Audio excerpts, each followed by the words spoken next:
Galing sila ng Negros, oh. Thank you so much. Hi! Ganda naman ang outfit mo. Labas ito. Kasi ito rin ako. Ganito, oh. Hello, sa mga nasa taas dito. Gusto dyan, okay naman yung view dyan, di ba? Pag siya naman nakaupo, nakikita ko yung buong laro ng basketball. Imagine nyo na lang ito yung basketball nyo. Ayan, hi guys! Ito yung bucket hats. Ano? Bucket hats? Bucket hats? Bakit? Ano, patingin ko. Oh, catch! Catch! Coach! Uy, mas catchy. Wow! Oh my God, big sa green kulay ko to eh. Wow, ang ganda. Ikaw po gumawa? Ano ba? Ano ba? Ano ba? Star name niya. Star? Star name niya. Siya po yung star? Siya yung star. Ah, name mo star. Name mo star. Tama, ikaw ang star ng buhay namin. Bakit? Hindi mo ba kanto? Ay, hindi ba pwede? Sorry. Pero gusto ko ba ng kanta, guys? Thank you so much, Star. Maraming salamat sa effort mo.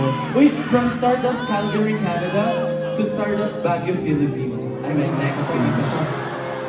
Ay, may pruweba siya. May resibo. Thank you so much po. Dito naman tayo sa likod.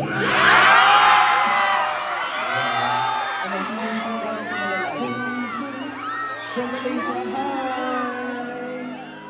How are you? Uy, taga-PS dito. School ko sa Qatar. Hi! We have a Malaysian family.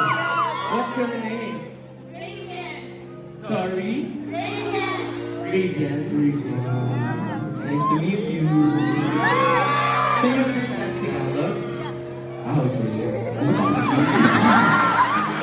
Naman galing lang siya doon. Ay, okay.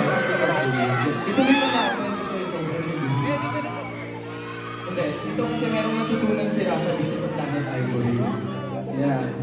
Alam niyo ba guys? Oh, yan yung prompter. Atip ko. Alam niyo ba guys? Katulad din sa Planet Ivory, Kung makinig kayo, may lesson siya. sometimes, nawawala yung sunshine and sparkles ng buhay natin.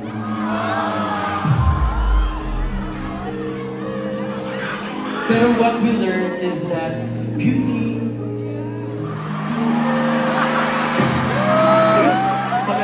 beauty isn't always found in the light.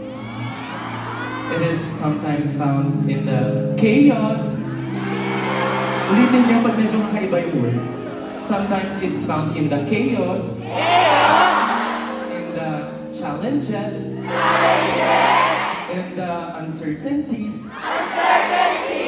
In the obstacles. In the in-betweens. And in the mystery.